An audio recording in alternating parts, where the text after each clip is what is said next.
Brenda Andrew was a stay-at-home mom and Sunday school teacher.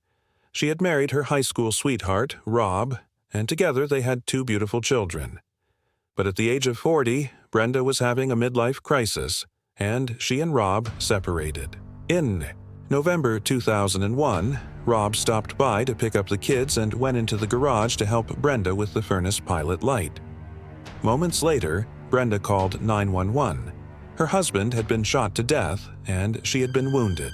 She told police 2 gunmen had attacked them in their garage. Police investigating the crime quickly discovered that Brenda had been having an affair with a fellow church member and insurance salesman named James Pavatt. James had recently sold Rob a $1 million life insurance policy.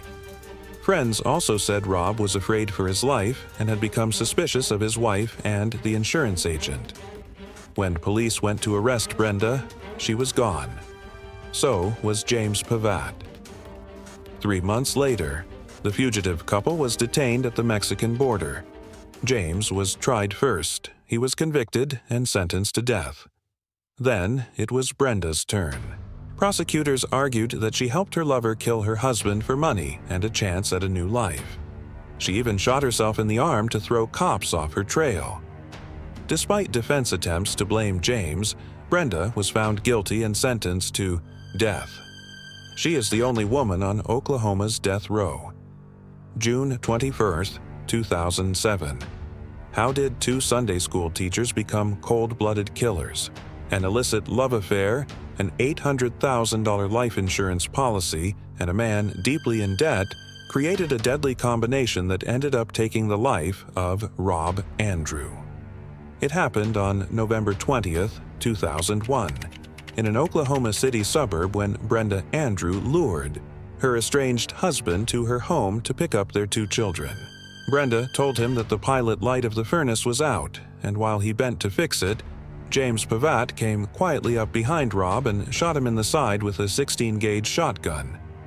In vain, Rob grabbed at a garbage bag full of empty soda cans, trying to protect himself, but Brenda took the gun from Pavatt and blasted her husband in the chest. Afterward, she used a .22 caliber pistol to shoot herself in the arm and told police that she and Rob had been the victims of masked intruders. So, just what drove these 2 people to murder? Brenda Andrew grew up in a Christian home in a small town in Oklahoma.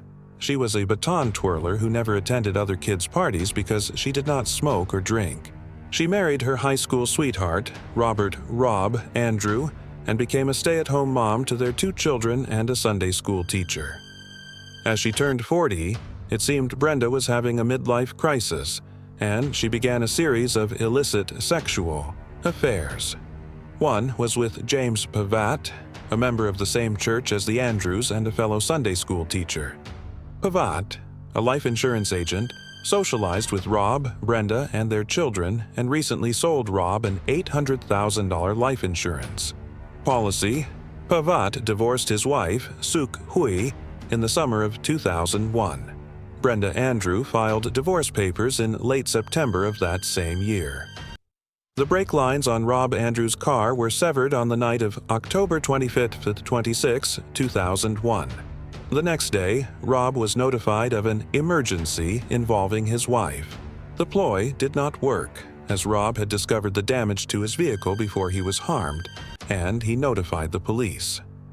When Rob Andrew realized his brake lines had been severed, he asked Mr. Pavatt about removing Brenda as the beneficiary of his life insurance policy. He was told, falsely, that since Brenda owned the policy, Mr. Andrew had no control over the beneficiary. The day before Rob Andrew's funeral, James Pavatt, Brenda Andrew, and her children went on the run. Tricity and Parker Andrew were drugs on a fugitive journey through Mexico. 3 months later, Pavatt and Andrew were arrested as they tried to cross the border back into the United States. Little is known about James Pavatt's early life, although it is known that he was in the Air Force and served in Southeast Asia. He was attached to the military police. He was married to Suk Hui Pavatt for 9 years before divorcing her in 2001. At that time, he was working as an agent for Prudential Insurance. Former co-workers characterize him as very cold and manipulative. One co-worker said something about Pavatt struck him as off-center. He always talked about shooting dogs. Every time he saw a dog, he would talk about shooting it, the man said. Someone else who knew Pavatt described him as creepy. His ex-wife said, "He wasn't the same Jim I knew for 9 years. He was the most kind person while we were married. Something was not right with him." James Pavatt went on trial on August 25, 2003. On September 16, 2003, he was found guilty of first-degree murder and conspiracy to commit first-degree murder. On October 21, 2003, he was sentenced to death. Brenda Andrew was convicted of conspiracy to commit murder and first-degree murder on September 22, 2004, and sentenced to die. The former Sunday school teachers now sit on death row in Oklahoma. Brenda Andrew is the only woman on Oklahoma's death row. On September 23, 2004, convicted murderer Brenda Andrew was defiant. Wednesday, claiming she was innocent of her husband's shooting death even as a judge formally sentenced her to be executed. Andrew, appearing in Oklahoma County District Court for the first time since she was sentenced to death by a jury on July 15th, told Oklahoma County District Judge Susan Bragg she had no involvement in the death of advertising executive Rob Andrew. "The verdict, which sentenced me to the death penalty, is an egregious miscarriage of justice," Brenda Andrew said. "I am an innocent woman, wrongfully convicted." Earlier, Brenda Andrew smiled as she walked into court, handcuffed and wearing an orange prison jumpsuit. She sat in the jury box and nodded to family members in the gallery, then smiled and whispered to her attorneys several times. The 40-year-old mother of 2 was then called to stand in front of Bragg, surrounded by attorneys and Oklahoma County Sheriff's deputies, to hear the judge set her execution date at December 10th. An Oklahoma County jury voted on the death penalty for Brenda Andrew after a 6-week trial. The jury decided she planned and then carried out the November 20th, 2001, shooting death of Rob Andrew, 39. Her co-defendant, James Pavatt, 50, was convicted in 2003 on the exact charges and also sentenced to death. Brenda Andrew held a folded, white piece of paper in her hand but looked straight at the judge when she gave her statement. "I plan to fight for my freedom to the end, and the end is neither execution nor imprisonment. It is the complete vindication of my name," she said. "God knows my heart and will deliver me out of this situation." 3 jurors showed up in court to watch the sentencing. Michael Welch, a 45-year-old Edmond mail carrier, said he came to support Rob Andrews' family and see his job through to the end. Welch said he wasn't bothered by Brenda Andrews' contention she was wrongfully convicted. "With all the evidence in front of me, I wouldn't change my mind 1 inch," he said. "What was done wasn't an accident. It was deliberately done." Assistant District Attorney Gayland Giger said he wasn't surprised by Brenda Andrews' comments. "Ms. Andrew has shown no remorse for her criminal actions from day one," Giger said. "It certainly doesn't surprise me that she continues to show no remorse after being found guilty of murder." Giger's partner at trial, Assistant District Attorney Fern Smith, said she was surprised not only by what Brenda Andrews said, but by how she said it, calling her demeanor flippant and arrogant. The fact that she said the jury was wrong in what they did, that it wasn't based on the evidence, that her conviction was egregious, Smith said, was disrespectful to the court and the jury. Defense attorney Greg McCracken said Brenda Andrew will appeal the case as vigorously as possible. "She looks forward to the appeals process," McCracken said. "She looks forward to a new trial and a new day." McCracken and his defense partner, George Miskovsky III, said there would be several grounds for appeal. Most notably, the pretrial publicity they said made it impossible for Brenda Andrew to get a fair trial. "We respect what the jury did. They worked hard," McCracken said. "But our opinion is that it was just too difficult for her to get a fair jury in this county." Welch said the jury was diligent in its decision-making process. "We went by the laws that the judge set down for us," Welch said. "We went over things, and went over things. We reviewed all the evidence, and that's our decision." Giger also defended the jury's decision. "They walked out of the courtroom feeling that they made the right decision," he said. Today, a sentence was imposed that was a just result for this terrible crime that Brenda Andrew and James Pavatt committed against Mr. Andrew. Brenda Andrew, meanwhile, defended her character and directed thinly veiled criticism toward Rob Andrew's family. "I love my children dearly," she said. "I am a loving, gentle, and compassionate mother. I notice the supposed God-fearing people who celebrated my death sentence, and I see that as human sickness." On September 19, 2004, formal sentencing on the murder conviction coming Wednesday. In a matter of days, convicted murderer Brenda Andrew will take up a unique position in Oklahoma's Corrections Department.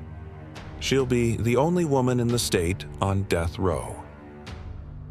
Andrew is scheduled to appear in Oklahoma County District Court on Wednesday to hear a judge hand down her formal sentence for the murder of her husband, Oklahoma City advertising executive Rob Andrew. Attorneys said the hearing should be a procedural gathering where Oklahoma County District Judge Susan Bragg will affirm the jury's decision to execute Brenda Andrew. This is a legal formality at this point, Assistant District Attorney Gayland Giger said. "I think it will be kind of short and sweet." The last time Bragg, Brenda Andrew, and Giger met in the same room, there was nothing short or sweet about it. The jury convicted Brenda Andrew on July 13th, deciding she was guilty of the November 20th, 2001, shotgun shooting of Rob Andrew. Jurors voted 2 days later to send her to death row. The decision ended nearly 6 weeks of emotional witness testimony, graphic evidence, and contentious arguments by attorneys. Giger said Bragg likely will not allow witnesses to be called Wednesday, but will give lead defense attorney Greg McCracken and his client a chance to speak if they wish. George Miskovsky III, McCracken's partner at trial, said he doesn't expect Brenda Andrew to say anything, but he didn't rule out the possibility. Based on the fact that this is going to be appealed, Miskovsky said, "I don't anticipate her making any comment, but she might. You never know what people are going to do. State law requires death sentence decisions to be appealed automatically. Recent examples show that the appeals process will likely last about 7 years." At Wednesday's hearing, Bragg will sign a document known as a death warrant to set an execution date. Giger said the date is usually 60 to 90 days from the hearing, but will be a formality in light of the appeal. After the hearing, Brenda Andrew will be moved from the Oklahoma County Jail to the Lexington Assessment and Reception Center for processing, Corrections Department spokesman Jerry Massey said. She then will move to Maple Bassett Correctional Center in McLeod, where female death row inmates are housed. Her prison life will be a far cry from where she was in the months leading up to the night Rob Andrew was killed by 2 close-range shotgun blasts.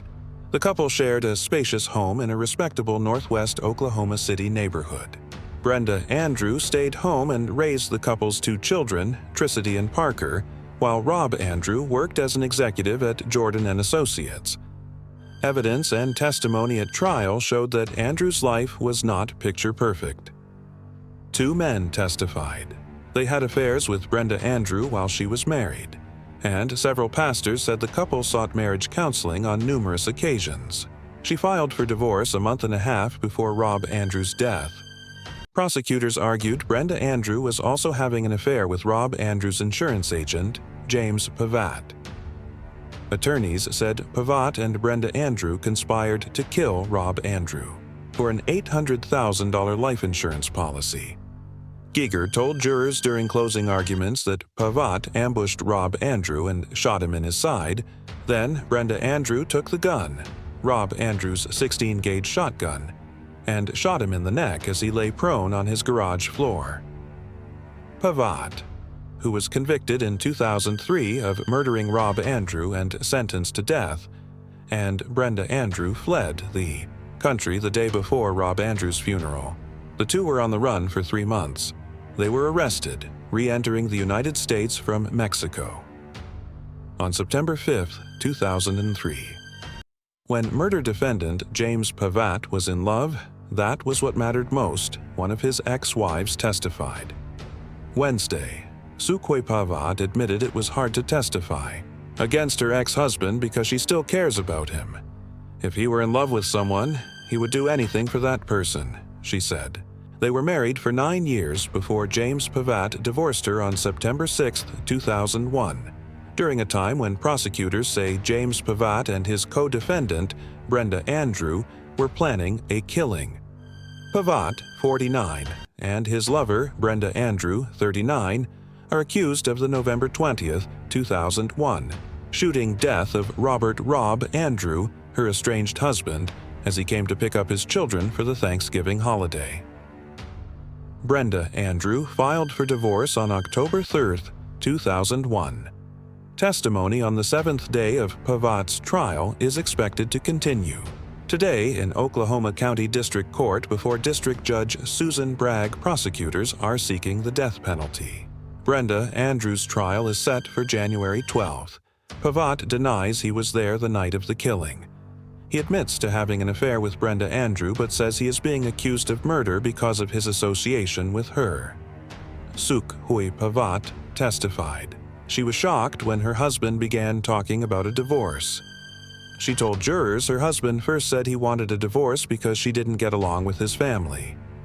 James Pavatt then said the divorce was for her protection because of problems. With his previous duty in the Special Forces, she testified. He said Korea was the only safe place in the world, said Suque Pavatt, who lives in Arizona. She said she stayed a short time in Korea before returning to Oklahoma City because James Pavatt told her he had made the biggest mistake in his life.